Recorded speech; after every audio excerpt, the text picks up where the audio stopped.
I'm on. We on.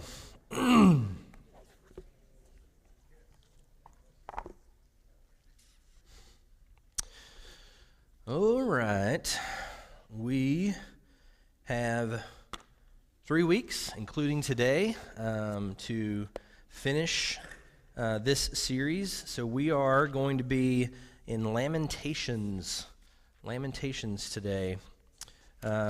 Take 3 weeks to do Lamentations. Plan is, I think, changed a little bit. We'll do kind of an introduction a little bit, 1 and 2, and then chapter 3 next week, and then 4 and 5 the week after that. And I'll explain why in just a minute. I've said this before, but I'm going to just keep saying this. If anyone would like copies of the slides, various things like that, because it's been a lot of stuff. I've noticed a time or two people taking pictures of things. If you would like copies of that, if you'll email me or shoot me a text once I'm done, I'll put it all together and send that out. I will say, if you come up after class and tell me, there is zero chance I will remember that on Monday or the next time I'm at my computer. So if that has happened and you haven't seen anything yet, please, I beg your mercy and grace and forgiveness. I have no control over what my brain remembers. So email, text, best way to get that, and we'll send that out when we're done. All right, so let's think about Lamentations. Jeremiah, Lamentations, often put together, connected together, because it is very likely, like 99% likely, Lamentations is a reflection on the pain of Israel's experience in the destruction of Jerusalem by the hands of the Babylonian Empire. So Jeremiah is the prophecies related and regarding that destruction, and Lamentations is a much more sort of ground level experience of the people reflecting on what is in Israel's history up to this point, and really moving forward, the most devastating, emotionally impactful period of Israel's history. The darkest period of Israel's history happens here. Even when they were in Egypt, that was a slow subjugation of Israel's people in Egypt.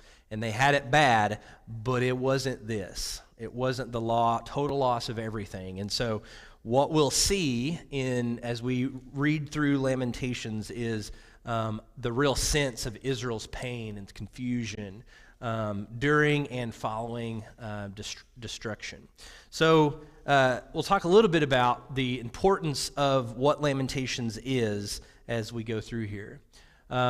So a survivor of Jerusalem. We don't know exactly who wrote Lamentations.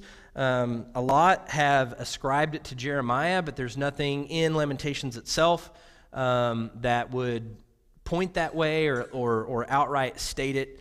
But it is clear that it is written by a survivor of these traumatic events that occurred. It is a lament. So we've talked some about lament on Sunday morning. I don't know if you remember, maybe my first year I did a study in the Psalms, a sermon series in the Psalms. So if you try to, I'm trying to get better about asking questions here. It's just been so much to cover, it's hard to do that. But if you were to try to describe what a lament is, what words would you use to describe lament? What's that? Oh. Anyone? What is lament? It's grieving. Yeah, it's grieving. What's the purpose of lament, that this grief expressed?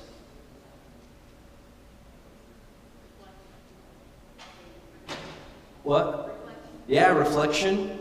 What would you consider lament in your own life? If you reflect on times of grief that you've experienced. What? Regret. Okay. If it's you're lamenting over a situation, could be regret. You lose someone, you didn't say enough. Could be you made a mistake and something happened. So a lament is expression of regret.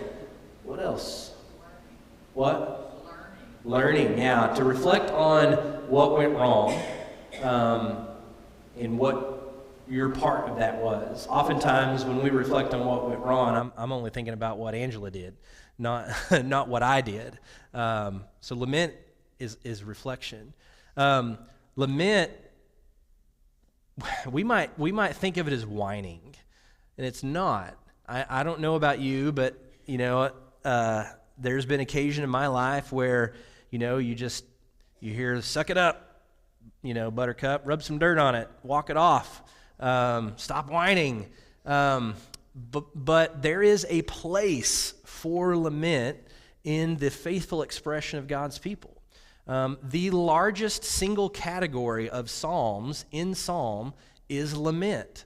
When God's people cry out to God in fear and pain and anger, lament is a way of drawing attention to something that ought not be.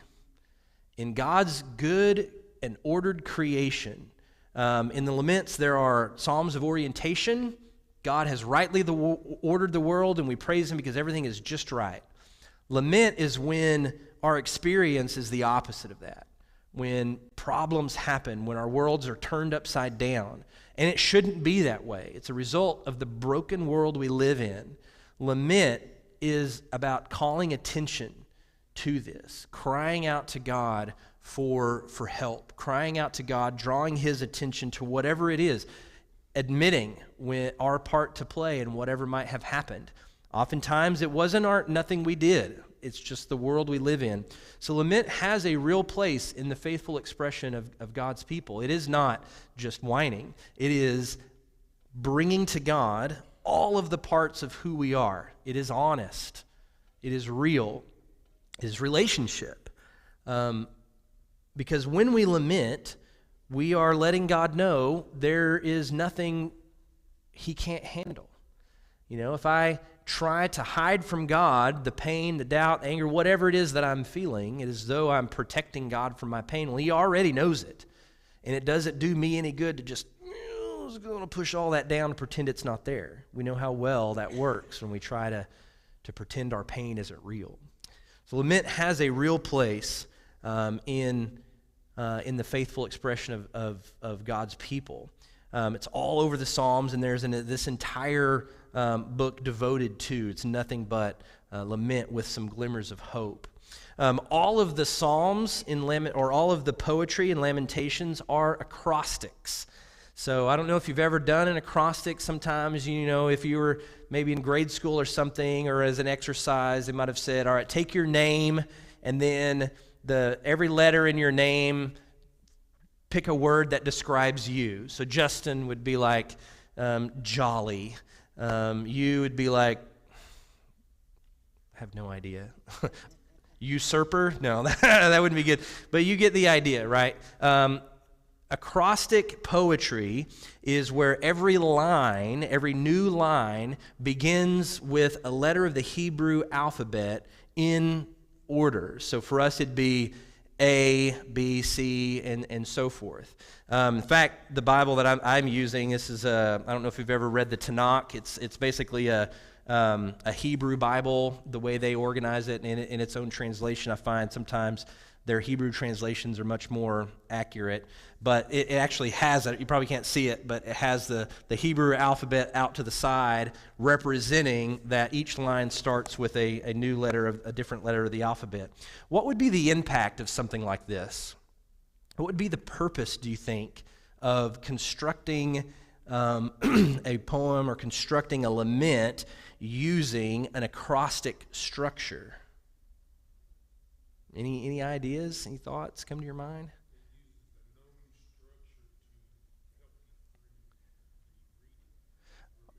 Okay, so memorization is a huge one. I just realized you guys are dressed very, very similarly. Did y'all do that? Did you do that? Did you see he's copying your look?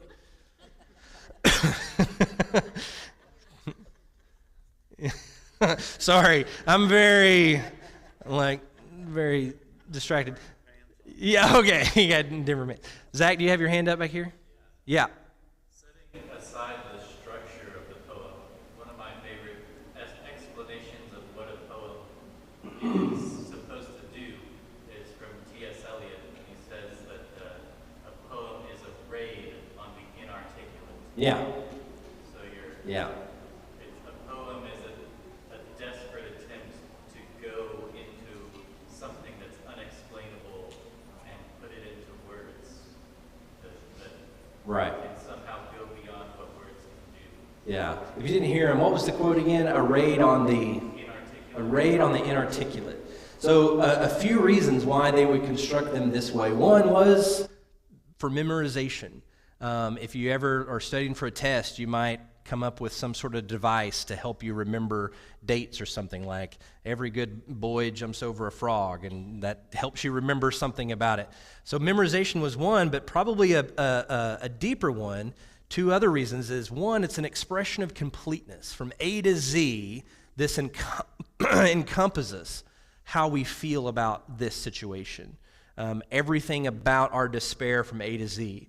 But probably the deepest reason is the one that Zach's getting at. When you think about pain, when you think about grief, it is emotional, highly emotional. When someone is highly emotional, deeply in pain, do they tend to be very articulate? Usually not. Groans and cries and exclamations, and if you've ever felt that way yourself and you try to explain it to somebody, often it comes out jumbled and doesn't make much sense. To do it this way is to take deep emotional pain that would normally spontaneously erupt and to bring intellectual order to it. It conveys a message with a profound thought for a person experiencing pain. They have reflected. They have thought about this pain, and they have ordered it in such a way as to convey a deep reflection on what has happened to them. I like the raid on the inarticulate. It is to accurately be able to express what is happening in your life. So some of the structure, and then I want us to just read through these, even though it'll take a little bit of time, but we're going to read them, and I want to get kind of your initial impressions as we do so. But the structure of the Lamentations as a whole, it is a chiasm, and it is represented in A, B, C, B, A. So A's representing very similar trains of thought, maybe working in an opposite direction on one way, but they're regarding the same thing. B reflecting the same thing or similar thoughts. And then what you find in the middle is often the heart of what is trying to happen. You find small chiasms all over the New Testament and the Old Testament. You have big ones, and this is a big one. So chapters 1 and 5 contain some similarities in what they're discussing. It's primarily focused on the aftermath. So Jerusalem is destroyed. What is life like now on the other side of this? There's shame. There's loss of dignity among those who have been carried off into exile. The slight differences, even though they're along the same track of what they're thinking about, is chapter 1 is very pessimistic. There is no prayer that is offered. It is simply a cry. Chapter 5 has a glimmer of hope. It's still thinking about life after, but there is now glimmers of hope that you'll see throughout chapter 5. Opens and closes in prayer. Chapters 2 and 4 are similar in what they're thinking about, which is the destruction of the city itself while it's happening. What was it like? What did we experience when this was taking place? Depictions of famine and what severe famine does to a society. The devastation of the city itself and its structures. The things that made Jerusalem important and Judah and Israel important, the things that were dismantled. The suffering and the chaos that was happening during the siege. So right in the middle, the core of Lamentations is chapter 3. And it's the longest of all of these. Chapter 3 is located right in the middle. It's the focus, it's the heart of it. And we're signaled this by the change in the acrostic pattern. It's still an acrostic, but here there are 3 stanzas. So I represented it like this. So A, so 3 different lines, all beginning with Aleph, before moving on to the next letter of the Hebrew alphabet, 3 stanzas. So it's much more expansive than the ones before it. There's no mention of Jerusalem. There's no mention of Judah. This is a personal lament. What the poet who is writing this has personally felt as a result of all that has happened. It also paints a picture of what hope looks like in the middle of a pit of despair. And so we're going to focus next Sunday solely on chapter 3. What does hope look like when you're in, the middle of the dark valley? What can you hold on to? What sort of flavor or character does hope take when you really don't have any hope? So chapter 3 is trying to express what hope looks like as people who are to hold on to hope. What does it look like when you're in the middle of one of the worst disasters of your life? So let us move on now to chapter 1. And what I want to do is I want to read chapter 1 as a whole, all together so we can take it all in. And then I would like impressions. If you want to follow along, that's great. If you want to just sort of sit and take it in, sometimes I have found personally, and if you're this way, maybe it works for you, to listen to something, often my imagination or things that stand out will pop out to me more than when I'm reading. When I'm reading, I'm just wanting to get to the next line. When I'm hearing, things will stick, so to speak. And so whichever way works best for you, I want to read through chapter 1, and I want you to sort of listen for what sticks. Themes that you hear, something that stands out, more than something else, and we'll just kind of discuss what your impressions are. Alas, lonely sits the city, once great with people. She that was great among nations has become like a widow. The princess among the states has become a thrall. Bitterly she weeps in the night, her cheek wet with tears. There is none to comfort her. Of all her friends, all her allies have betrayed her. They have become her foes. Judah has gone into exile because of misery and harsh oppression. When she settled among the nations, she found no rest. All her pursuers overtook her in the narrow places. Zion's roads are in mourning, empty of festival pilgrims. All her gates are deserted. Her priests sigh. Her maidens are unhappy. She is utterly disconsolate. Her enemies are now the masters. Her foes are at ease because the Lord has afflicted her for her many transgressions. Her infants have gone into captivity before the enemy. Gone from fair Zion are all that were her glory. Her leaders were like stags that found no pasture. They could only walk feebly before the pursuer. All the precious things she had in the days of old, Jerusalem recalled, in her days of woe and sorrow, when her people fell by the enemy hands, with none to help her, when enemies looked and gloated over her downfall. Jerusalem has greatly sinned, therefore she is become a mockery. All who admired her despise her, for they have seen her disgraced, and she can only sigh and shrink back. Her uncleanness clings to her skirts. She gave no thought to her future. She has sunk appallingly with none to comfort her. See, O Lord, my misery, how the enemy jeers. The foe has laid hands on everything dear to her. She has seen her sanctuary invaded by nations which you have denied admission into your community. All her inhabitants sigh as they search for bread. They have scattered their treasures for food to keep themselves alive. See, O Lord, and behold how abject I have become. May it never befall you, all who pass along the road. Look about and see, is there any agony like mine, which is dealt out to me when the Lord afflicted me on his day of wrath? From above he sent a fire down into my bones. He spread a net for my feet, hurled me backward, left me forlorn in constant misery. The yoke of my offenses is bound fast, lashed tight by his hand.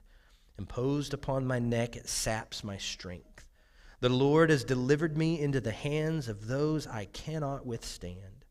The Lord in my midst has rejected all my heroes. He has proclaimed a set time against me to crush my young men. As in a press, the Lord has trodden fair maiden Judah. For these things do I weep. My eyes flow with tears. Far from me is any comforter who might revive my spirit. My children are forlorn, for the foe has prevailed. Zion spreads out her hands. She has no one to comfort her. The Lord has summoned against Jacob his enemies all about him. Jerusalem has become among them a thing unclean.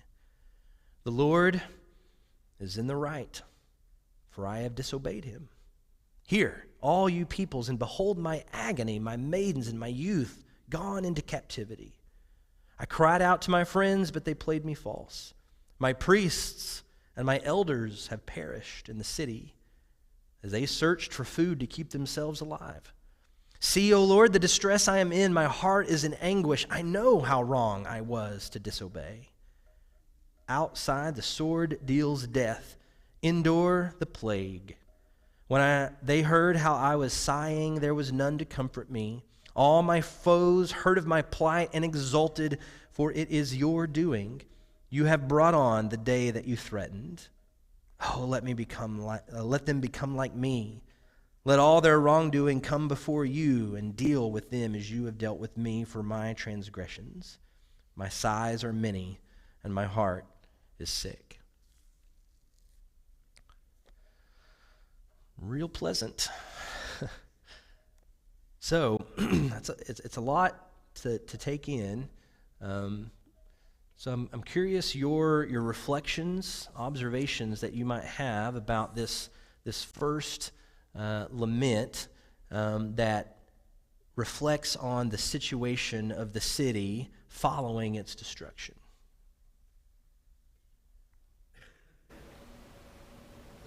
They hit rock bottom. Yeah, there's not much further they can sink. Yeah. Savannah?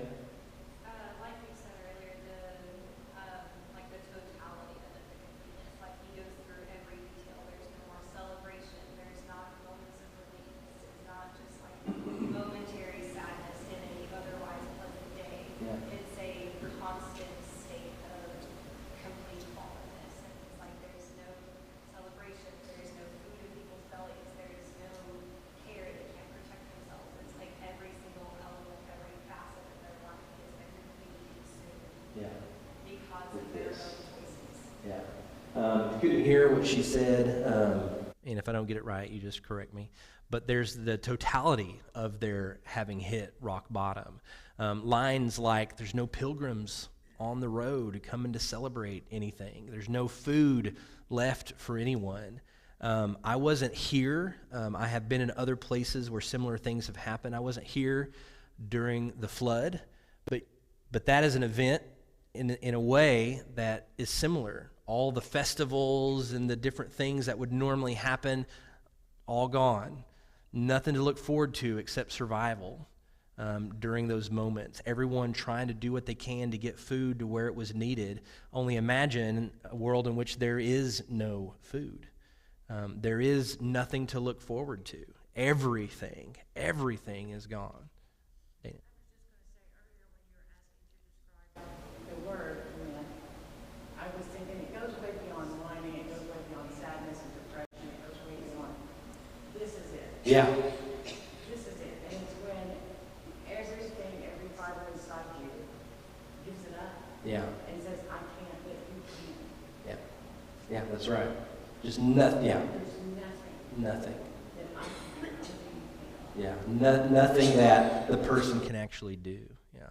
Other thoughts. Basic premise is the same process that you face. You've got to confess, you've got to recognize that this is a situation that you have to change and repent Yeah. and make it better. Yeah, you notice there near the end of this poem, there are no excuses, right? The poet says, "We messed up. What'd you say? My transgressions. Yeah, Yeah. In fact, the only thing he asks for is that the same thing happened to the enemies. You know, there's no cry for help. It's just bring them low too. Jerry? I recall when we worked in the women's prison, that a group of women there were discussing this very thing about when you bottom out. Yeah. And they came to realize, this was coming from their word, they come to realize when you bottom out, there's only one way to look, Yeah. and that's up. Yeah. And that's God. Yeah. So they motivated them to Yeah. seek Him. And that's really what's happening if you were to sit down and read, and I would recommend doing it. It's hard to do, but it's just read all of Lamentations as a whole. It sort of has that trajectory. It starts, there's nothing, and it slowly limps its way into chapter 3 and beyond, where that turn begins to happen. We've hit the bottom, and there's nowhere else to turn to. Other thoughts or reflections about this first lament? There's an interesting shift. The first 11 verses are in third person, speaking for Jerusalem. And starting in verse 12, it is as though Jerusalem is speaking for itself and beginning to cry out. There are, in speaking about the totality, there are a few things that get mentioned that really had stood out to me, and I'll just put this up here for you to look at. But some of these themes, and we've mentioned these: fall, the enslavement of people, the wholesale slaughter of the inhabitants, the desecration of the temple. If you remember in verse 10, in my translation, she has seen her sanctuary, that would be the inner temple, invaded by nations that you have denied admission to. So in other words, the unclean have gone into the very depths of the heart of Israel that were never meant to be there. I mean, for a people who even the Israelites couldn't go into these places, the places where even the Israelites, except for a very select few, have been invaded, how completely they have been separated from God. To take the most holy place and to render it useless, so to speak, by being invaded by these nations that have been denied. So the desecration of the temple, there, imagine even in what happened to the community here, faith was still possible, worship was still possible, coming together was still possible. Imagine having that taken away from you, having your ability to connect to God taken away from you. That's what they were experiencing in the loss of the temple. They were betrayed by the ones they thought they could count on as friends and allies. This word, what they have become, Nydia, it has all kinds of range of meanings, but they've become essentially a mockery. They've become a pariah. They've become the least and lowliest of all. When Jerusalem is speaking in its first person, Jerusalem is asking, have you ever seen a sorrier state than where we're right now? Pleading for empathy from others. Mentions in this latter half here, priests and elders have gone. Why hold that up as a standout feature? Yeah, the leaders. Yeah.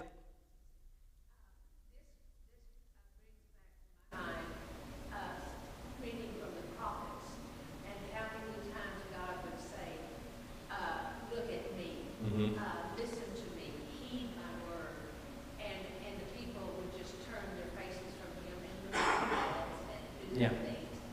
And I'm thinking those people that were living at that time are lamenting about not listening to God. This is happening because God said there'll be destruction, the land will be laid bare, these things are going to happen to you. Yeah. But they didn't listen.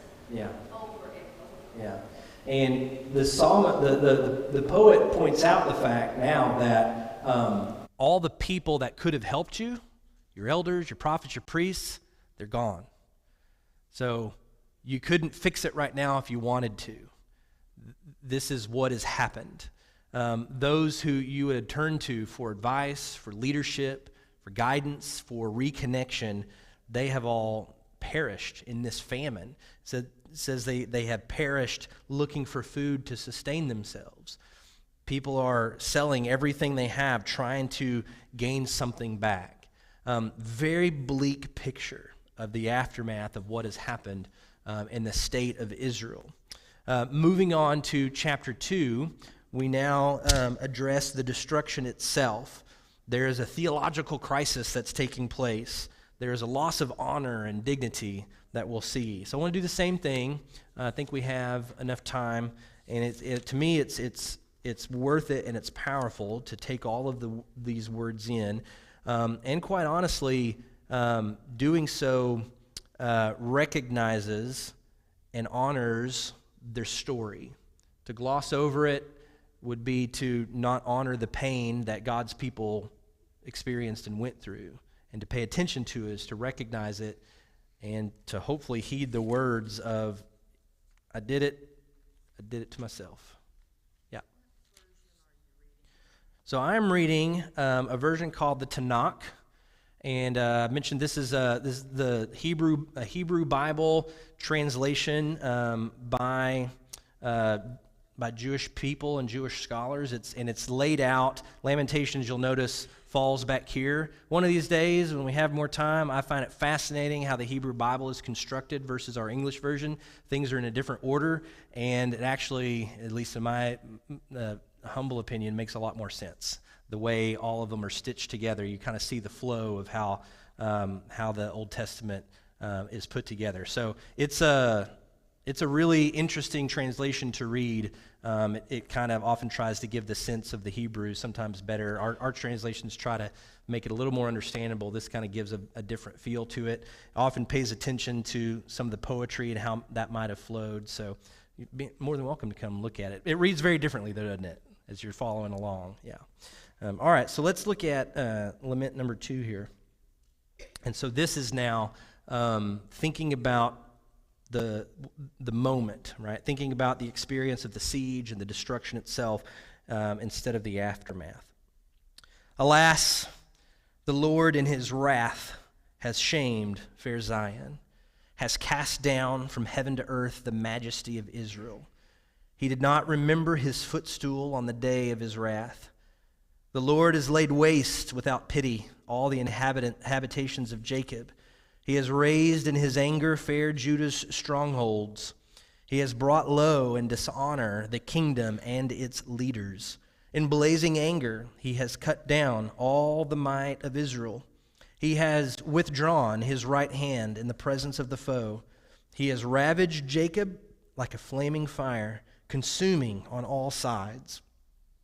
He bent his bow like an enemy, poised his right hand like a foe. He slew all who delighted the eye. He poured out his wrath like fire in the tent of fair Zion. The Lord has acted like a foe.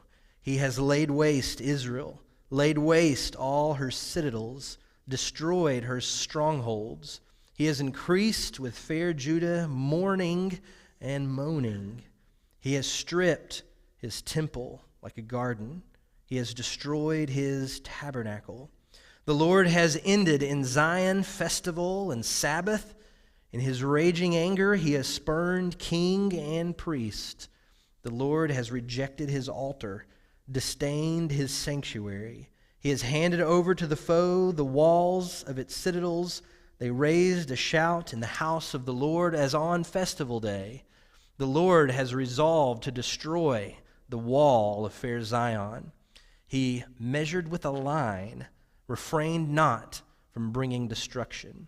He has made wall and rampart to mourn. Together they languish. Her gates have sunk into the ground. He has smashed her bars to bits. Her king, her leaders are in exile. Instruction is no more. Her prophets, too, receive no vision from the Lord. Silent sit on the ground the elders of fair Zion. They have strewn dust on their heads, girded themselves with sackcloth. The maidens of Jerusalem have bowed their heads to the ground. My eyes are spent with tears. My heart is in tumult. My being melts away over the ruin of my poor people. as babes and sucklings languish in the squares of the city. They keep asking for their mothers, where's bread and wine, as they languish like battle wounded in the squares of the town, as their life runs out in their mothers' bosoms. What can I take as witness or liken to you, O fair Jerusalem? What can I match with you to console you, O fair maiden Zion? For your ruin is vast as the sea. Who can heal you? Your seers prophesied to you delusion and folly. They did not expose your iniquities so as to restore your fortunes, but prophesied to you oracles of delusion and deception. All who pass your way clap their hands at you, hiss and wag their head at fair Jerusalem. Is this the city that was perfect in beauty, joy of all the earth? All your enemies jeer at you. They hiss, gnash their teeth, and cry, we've ruined her. This is the day we hoped for. We have lived to see it. The Lord has done what he purposed, carried out the decree he ordained long ago. He is torn down without pity. Let the foe rejoice over you, exalted at the might of your enemies. Their heart cried out to the Lord, O wall of fair Zion, shed tears like a torrent day and night. Give yourself no respite, your eyes no rest. Arise, cry in the night. At the beginning of the watches, pour out your heart like water in the presence of the Lord. Lift up your hands to him for the life of your infants who faint for hunger at every street corner. See, O Lord, and behold to whom you have done this. Alas, women eat their own fruit, their newborn babes. Alas, priest and prophet are slain in the sanctuary of the Lord. Prostrate in the streets lie both young and old. My maidens and youths are fallen by the sword. You slew them on your day of wrath. You slaughtered without pity. You summoned as on a festival my neighbors from round about. On the day of the wrath of the Lord, none survived or escaped. Those whom I bore and reared, my foe has consumed. That one's worse. That one's worse. To look at the aftermath versus to relive the experience of the siege, the famine within the city as all food supplies were cut off. So as you listen to that or follow it along, what are some things that stuck out to you? And I know we had a bell ring, so we're close to running out of time here. The verse, he has cut loose his terrible swift sword. Yeah. He's removed his restraining hand. His wrath is poured out. Who does the poet assign blame to? Were the Babylonians mentioned at all? Who is doing all of this? I mean, overwhelmingly, it's you. You have done this. You have done this. The judgment of God seen and felt in the people. Savannah? I think it was interesting because it's not like his tone in it isn't like a kid's saying, "Come on, we're so mean to me." Yeah. Do what I like. It's not that kind of tone. It's not like blaming him for something that was unjust or anything like that. But it seems like the first chapter was like mourning the loss of their standing and of their lifestyle. Yeah. Whereas the second one is focused on their relationship with God, because it's not Yeah. just about them having been defeated. It's Yeah. about like you've left the temple and Yeah. all of our festivals to celebrate you. The prophets are gone. The Yeah. law is gone. Every element that was an aspect of how they kept relationship with God. Yeah. Is all of those things are they've been removed from the promised land. They've been removed, like the law is not among them anymore. They don't have he's not in the temple. Yeah. There is no presence. There is no festival. There's no more visions.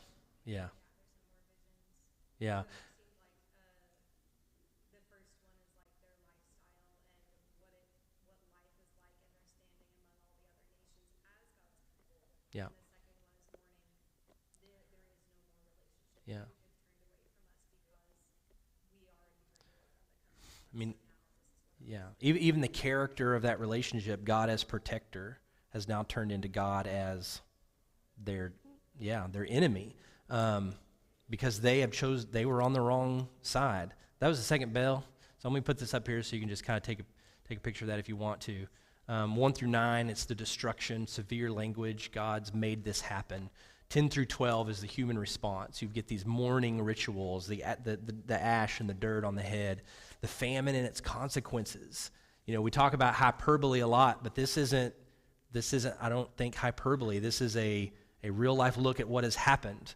There in that last, just something too unimaginable to name. Parents who are consuming their own children as a result of the famine within the city. This is a painful experience of what has happened when Jerusalem fell. Okay, all right, we'll turn it around next week. Hope begins to dawn as the poet examines what's next. So don't give up on Lamentations. Come back next week.